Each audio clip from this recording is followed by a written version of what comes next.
হচ্ছে আমরা আল্লাহকে ভয় করি না, মানুষকে ভয় করি, আমরা রাসূলকে দেখি না, রাসূলকে বিশ্বাস করি না, আমরা অন্যান্য নেতা নেতৃত্বের বিশ্বাস করি। আমার রাসূলুল্লাহর আদর্শ ছাড়া হয়েছে, তাই আজকের দিকে দিকে আমাদের উপরে অত্যাচার চলছে। আল্লাহ পাক কোরআন পাকে বলেছেন, জাহারুল ফাসাদু ফিল বাররি ওয়াল বাহর বিমা কাসাবাত আইদিন নাস। মানুষের ভিতরে যখন অন্যায় বেড়ে যাবে, পাপ বাসা বাঁধবে, এক এক রকমের গজব পতিত হবে। এ মুসলমান বাবা জেলা ভাইরা, বর্তমান সময়ে গজব আসছে না আসে না? কথা বলেন না কেন? গজব আসছে। এই গজব থেকে রক্ষা পাওয়া যাবে না। আইলা ঝড়, বুলবুলি ঝড়, আমপান ঝড়, জাস ঝড়, করোনা, কত রকমের কি অত্যাচার হচ্ছে না হয় না? ওরে মুসলমান ভাই, এটা হলো পাপের চাপে, পাপের কারণে আমার আপনার উপরে এই গজব পতিত হচ্ছে। আমি আপনাদের বলে যাই, আমার আল্লাহ ছাড়া কেউ নাই, রাসূল ছাড়া কেউ নাই। আল্লাহ বিশ্বাস যারা করে, আল্লাহর তরফ থেকে রহমত জারি হয়ে যায়। জোরে বলুন সুবহানাল্লাহ। যার কেউ নাই তার কে আছে ভাই? জোরে বলেন। একটা গল্প আপনাদের কাছে বলবো, শুনবেন? ডাকাত করে না, চোর চুরি করে না?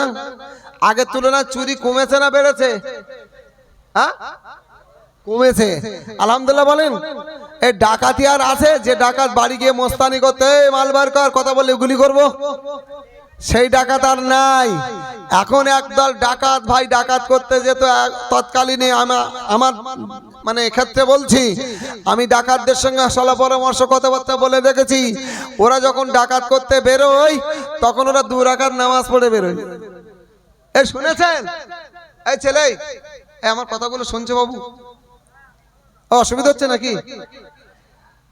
এখন এই ডাকাত করতে যায় 2 রাকাত নামাজ পড়ে। এইরকম নামাজি পাওয়া যাবে? ও জানে যে আমি যাচ্ছি, যদি ধরা না খাই 2 রাকাত নামাজ পড়ে যাই। তো আমাদের এরকম কিছু ইচ্ছা হয় না যে আল্লাহ আমরা সারাদিনের মধ্যে কাজ কাম করতে যাব, রাস্তাঘাটে যাব, বিপদ আপদ মুসিবত থেকে হেফাজত পাবো, 2 রাকাত ফজরের নামাজ পড়ে যাই? এ নিয়ত তো হয় না বাবু। তো একদল ডাকাত, তারা ডাকাত করতে গেছে। এখন ডাকাত করতে গিয়ে এখান থেকে ধরুন আমতলায় গেছে। এখন আমতলা থেকে ডাকাত করতে আস্তে আস্তে ওরা পুটলি পাটলা নিয়ে আসছে। আস্তে আস্তে আপনার বিবিরাটি এসে আসার পরে সকাল হয়ে গেছে। এখন ডাকাতের সর্দার বলছে যে এক কাজ করো। ডাকাতরা বলছে কি হবে এখন বলো? লোক দেখবে তো মারবে, সব মানে পাকিয়ে মেরে দেবে। তা বলছে কোনো কথা হবে না, এক কাজ করে, ওই যে একটা ব্রিজ আছে না, ওই ব্রিজের তলায় এই মাল মাত্রাগুলো নিয়ে হেফাজত করো, আর আমার কাছে সব ড্রেসভূষা আছে, তাড়াতাড়ি করে পরে নাও। তাহলে কি ড্রেস আছে? বলছে মাথায় টুপি আছে, বড় জামা আছে, তসবি আছে, বুঝলেন, আপনার কিনা মানে পরিষ্কার কমপ্লিট আছে। তা বলছে ঠিক আছে, আর নকল দাড়ি আছে, বুঝলেন। এখন ওরা ভিতরে রেখে দিয়ে, আর কালো জামা, একই রকম জামা সব পরেছে, পা পর্যন্ত জামা, মুখে ধরেছে দাড়ি, আর মাথায় মেরেছে টুপি, হাতে নিয়েছে তসবি। এখন ওরা গোল পাকিয়ে বসবি, বুঝলেন। এখন বসে জেকের চালাচ্ছে। ডাকাতের সর্দার বলছে আমি যা করব তাই করবি। তো বলছে ঠিক আছে, বাংলাদেশের জেকের মারবো, একদম কাঁপিয়ে ফেলবো। বলে ইল্লাল্লাহ আল্লাহ ইল্লাল্লাহ আল্লাহ লা ইলাহা ইল্লাল্লাহ লা ইলাহা ইল্লাল্লাহ। জেকের শুরু হয়ে গেছে। আর পাড়ার মানুষের 2-1 এসে দেখে, বাবা এই সব একই রকম ড্রেস, একই রকম দাড়ি, একই রকম টুপি, ফেরেশতা এলো কোথা থেকে? আসমান থেকে নেমেছে নাকি? হ্যাঁ, ওরা থাকতে পারিনি ভাই। এসে দেখে সব খবর হয়ে গেছে সারা জায়গায়, গায়েবী ভাবে সব ফেরেশতা নেমেছে, গায়েবী ভাবে মানে আল্লাহর পেয়ারা বান্দারা সব নেমেছে পাড়ায়। যার যা মুসিবত আর বিপদ আছে সব চল গিয়ে কি করব। কেউ তেল নেছে, কেউ পানি নেছে, বলছে হুজুর পড়ে দাও।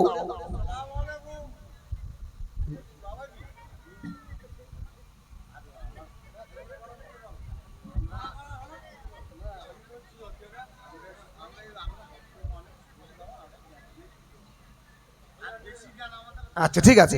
এখন এই এরা সব কি বলছে? ইল্লাল্লাহ ইল্লাল্লাহ জিকির। এই ডাকাতের দলেদের মধ্যে সব পাড়ার মানুষ এসে বলছে তেল দাও, তেল পড়ে দাও, পানি পড়ে দাও, বুঝলেন। এরকম তেল পানি পড়া সবাই নিচ্ছে। নিতে নিতে দেখতে পাওয়া গেল যে আল্লাহর ইশারায় সব ভালো হয়ে যাচ্ছে, বুঝলেন।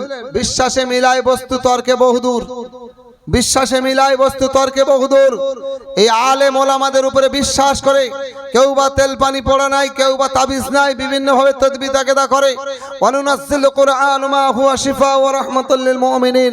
আল্লাহ পাক কোরআন পাকে বলে দিয়েছেন কোরআন শরীফটা মুমিনদের জন্য ঔষধ স্বরূপ বানিয়েছি। জোরে বলুন সুবহানাল্লাহ। আর একটু জোরে হবে না সুবহানাল্লাহ? এই আমার বক্তব্য অসুবিধা হচ্ছে নাকি ভাই? ভালো করে বুঝবেন।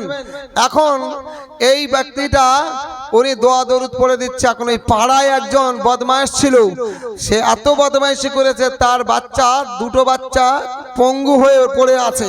বাপের পাপ মায়ের পাপে বাচ্চাদের উপরে চাপে, কথা ঠিক না বেঠিক? বুঝলেন? এখন এই বাচ্চারা ওরা পঙ্গু হয়ে প্যারালাইসিস হয়ে পড়ে আছে। ও কোথা থেকে খবর শুনেছে যে ওখানে বড় বড় হুজুর এসেছে, জাকিরিনরা এসেছে, জিকির করছে, ওদের কাছে তেল পানি পড়া নিচ্ছে, তো একেবারে সব পরিষ্কার হয়ে যাচ্ছে। ও খবর দিয়েছে, তো ওদের খবর দাও, খবর দাও, আমার বাড়িতে আসতে বলো। ওখানকার একজন রাজা খবর দিয়েছে, বাড়িতে গিয়ে এখন সোফা কামে বসিয়ে দিয়েছে, কোমর পর্যন্ত ডেবে গেছে। ডাকাতের দল বলছে আচ্ছা বলো তো দেখি এ কি সম্মানের জায়গা পেলাম, সামান্য টুপি, নকল টুপি ধরে, নকল দাড়ি ধরে, নকল জামা পরে কি সম্মানিত হয়েছে। আজকের বাদশার বাড়ি এসে হাজির। বাদশাহ নাস্তা পানি খুব সুন্দর করে দিয়েছে। দেওয়ার পরে এমতো মুহূর্তে কি বলছে জানেন? এই আমি যেভাবে ফুঁ দেবো, বাদশাহ বলছে, সর্দার বলছে আমি ফুঁ দেবো, তোরা আমার সঙ্গে ফুঁ দিয়ে দিবি। এখন বলছে বাদশাহ পানি আর তেল দাও, আর তেল আর পানি ভালো করে ধরে বলছে আল্লাহ তোমার নবীর টুপি সত্য, আল্লাহ তোমার নবীর টুপি সত্য, দাড়ি সত্য, তসবি সত্য, বড় জামা সত্য। আল্লাহ যদি এই ফুঁই কাজ না হয় তাহলে টুপি বীজ যেতে হবে, দাড়ি বীজ যেতে হবে, জামা বীজ যেতে হবে। কি করলো? আল্লাহ তুমি সারিয়ে দাও। ওই আল্লাহর বান্দারা সারিয়ে আহারে আল্লাহর কাছে চেয়েছেন, বান্দার দোয়া আল্লাহ দরবারে কবুল হয়ে গেছে, কিতাবে লেখা হয়েছে ওই আল্লাহর বান্দা প্যারালাইসিস হওয়া বান্দাটাকে আল্লাহ পাক সুস্থ করে দিয়েছে। জোরে বলুন সুবহানাল্লাহ। হে মুসলমান বাবাজিরা ভাইয়েরা, সন্ধ্যার প্রাক্কালে হয়ে গেল। সর্দার বলছে এইবারে মালমাত্তাগুলো বের করে বাড়ির দিকে চলো। বলছে না না না, আজকের আমরা নকল দাড়ি ধরে, চিটিং করে যদি জামা কাপড় টুপি ধরে যদি আল্লাহ পাক আমাদের কথা মেনে নেয়, আহারে আমাদের ফুঁই যদি কাজ হয়, যদি প্রকৃত নামাজি হই, রোজাদার হই, টুপিওয়ালা হই, জামাধারী হই, তাহলে আমাদের কতটা ইজ্জত আল্লাহ তরফ থেকে পাওয়া যাবে। ওই চুরির মাল, ডাকাতের মাল আর হাত দেব না, দেব না। ও সর্দার জি, আমরা তওবা করি, পাকা মুমিন হতে চাই। জোরে বলুন সুবহানাল্লাহ। কিতাবে লেখা হয়েছে ওই ডাকাতের দলেরা সবাই আপনার কিনা কলেমা পড়ে পরিপূর্ণ ভাবে মুসলমান হয়েছিলেন। জোরে বলুন সুবহানাল্লাহ। মুসলমান বাবাজিরা ভাইরা, আল্লাহ বলেছেন ওয়ারকা উমার রাকিইন, রুকুকারীদের সঙ্গে রুকু করো। ইমাম সাহেব রুকু করে, মুসাল্লিদের রুকু করতে হবে না, হবে না। ইমাম সাহেব সেজদা করে, মুসাল্লিদের সেজদা করতে হবে। ইমাম সাহেব হালাল পথে চলে, মুসাল্লিদের চলতে হবে কি হবে না? মুসলমান বাবাজিরা ভাইরা, তাই আমি আপনাদের বলতে চাই শিক্ষায় জাতি মেরুদণ্ড। শিক্ষা যদি না থাকে কোনো কাজ হবে না। আমি আপনাদের বলে যাই, আপনাদের ছোট্ট ছোট্ট বাচ্চাদের মাদ্রাসায় দেবেন, যে মাদ্রাসায় বাংলা, ইংরাজি, ভূগোল, ইতিহাস সব কিছু হয়, তার সঙ্গে ইসলামিক শিক্ষা হয়। ওই বাচ্চাটাকে পঙ্গু করবেন না, জাতিগত দিক থেকে শিক্ষায় পিছিয়ে রাখবেন না। আপনার ছেলে আরবি শিখবে, ইঞ্জিনিয়ার হবে, আপনার কিনা আইপিএস অফিসার হবে, না জানি আপনার কিনা ভিডিও হবে। এই রকম ভাবে শিক্ষায় শিক্ষিত করবেন, তাহলে ও নামাজ পড়বে, রোজা করবে, চাকরি করবে, ও বাচ্চার ভবিষ্যৎটা হয়ে যাবে। আর ওয়াজের মাহফিল দিতে হবে না, জলসা দিতে হবে না, বক্তাদের বড় বক্তব্য শুনতে হবে না। ও মুসলমান বাবাজিরা ভাইরা, এটা হলো জান্নাতের বাগান। এই জান্নাতের বাগানে আমি আপনি বসেছি কবর থেকে রেহাই পাওয়ার জন্য। কথা ঠিক না বেঠিক? আজকের যদি এখানে বসেছি তো সওয়াব আছে না গুনাহ আছে? সওয়াব যদি হয়, আল্লাহ নবী বলেছেন মানুষ মরে যাবে তার সমস্ত আমল বন্ধ হয়ে যাবে ইল্লা মিন সালাসাতিন, কেবল মাত্র তিনটি আমল সে কবরে শুয়ে শুয়ে পাবে।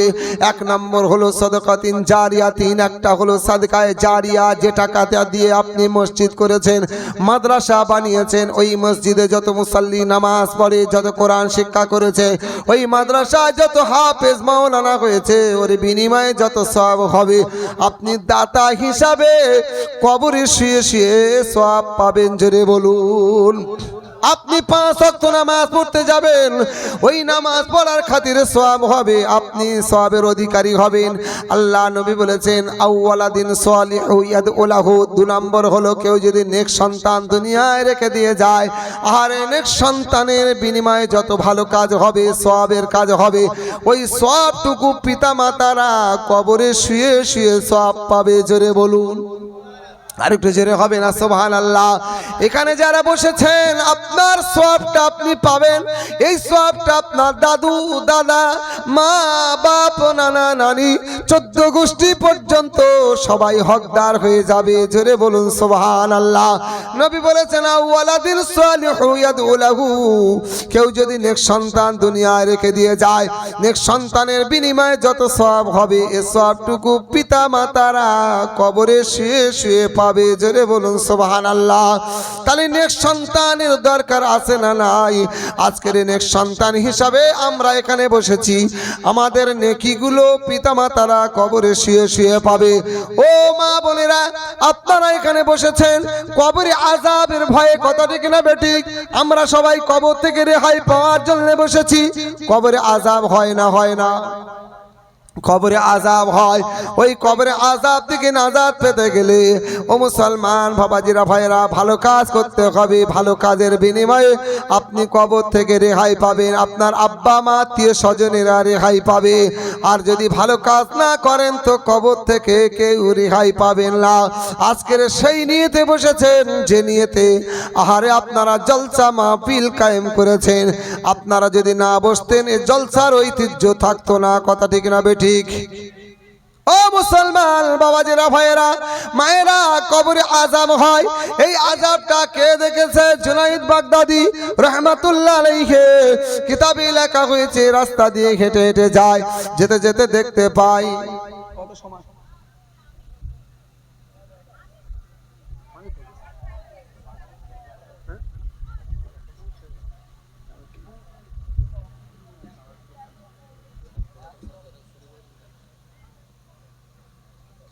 নারায়ে তাকবীর, নারায়ে তাকবীর। আর একটু জোরে হবে নারায়ে তাকবীর। ও মুসলমান বাবাজিরা ভাইরা, যে কথা বলছিলাম, জুনাইদ বাগদাদি রহমাতুল্লাহ আলাইহি রাস্তা দিয়ে হেঁটে হেঁটে যাচ্ছেন, যেতে যেতে দেখতে পান আহারে একটা ছোট্ট বাচ্চা কবর জড়িয়ে ধরে কাঁদছে, আব্বা আব্বা আমার বুকে নাও, আব্বা আমার কোলে নাও, আব্বা আমার মুখে চুম্বন দাও।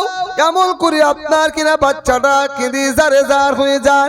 কিতাবে লেখা হয়েছে জুনাইদ বাগদাদি রহমাতুল্লাহ আলাইহি হুজুর আপনার কিনা ওই বাচ্চাটাকে কাঁদতে নিষেধ করে। এ বাচ্চা কেন কাঁদো? তোমার কান্নার কারণটা কি একবার বলো। কি বলছে? এই বাচ্চা তুমি কাঁদো কেন? তোমার কান্নার কারণটা কি একবার বলো। ওই সময় জুনাইদ বাগদাদি রহমাতুল্লাহ আলাইহির কথা কর্ণপাত করে না। ওই বাচ্চা বলছে আব্বা আমার কোলে নাও, বুকে নাও, মুখে চুম্বন দাও। ওই জুনাইদ বাগদাদি রহমাতুল্লাহ আলাইহি হুজুর বাচ্চাটাকে ধরে বললেন, বাবা কবর ধরে এমন করে কাঁদতে নাই, কাঁদলে পরে তোমার আব্বা জানের কবরে আযাব হবে, কবরে কষ্ট হবে। ছোট্ট বাচ্চা ছেলে কবরটা ছেড়ে দেয়। ছেড়ে দেওয়ার পরে হুজুর জুনাইদ বাগদাদি রহমাতুল্লাহ আলাইহি থাকতে পারলেন না, বলছে বাবা একটু দাঁড়িয়ে যাও। জুনাইদ বাগদাদি রহমাতুল্লাহ আলাইহি কবরের উপরে হাত রেখে কাশফ করছেন। কাশফ মানে অন্তরের ইবাদতে বসে গেলেন। ওই কবরের আযাব হচ্ছে কিনা তিনি দেখতে লাগলেন। কিতাবে লেখা হয়েছে জুনাইদ বাগদাদি রহমাতুল্লাহ আলাইহি চক্ষু বন্ধ করে দেখেন আহারে ওই কবরে আযাব হচ্ছে। হুজুর চিল্লাই কেঁদে উঠেছেন, আল্লাহ পাক পাক রব্বুল আলামিনের বান্দার কান্না দেখে ছোট্ট বাচ্চা ছেলে বললেন, হুজুর একটু আগে আপনি বললেন কাঁদতে নাই, এখন কেন কান্নার কথা? আপনি কাঁদছেন কেন? আপনার কান্নার কারণটা কি? জুনাইদ বাগদাদী রাহমাতুল্লাহ আলাইহি সেদিন বলতে গিয়ে আর বললেন না। ও মুসলমান বাবাজিরা ভাইরা, আপনার কিনা 3 দিন সময় নিয়েছেন। হুজুর বললেন, বাবা 3 দিন পরে তুমি গোরস্থানে আসবে, আমার কান্নার কথাটা তোমার কাছে তুলে ধরব।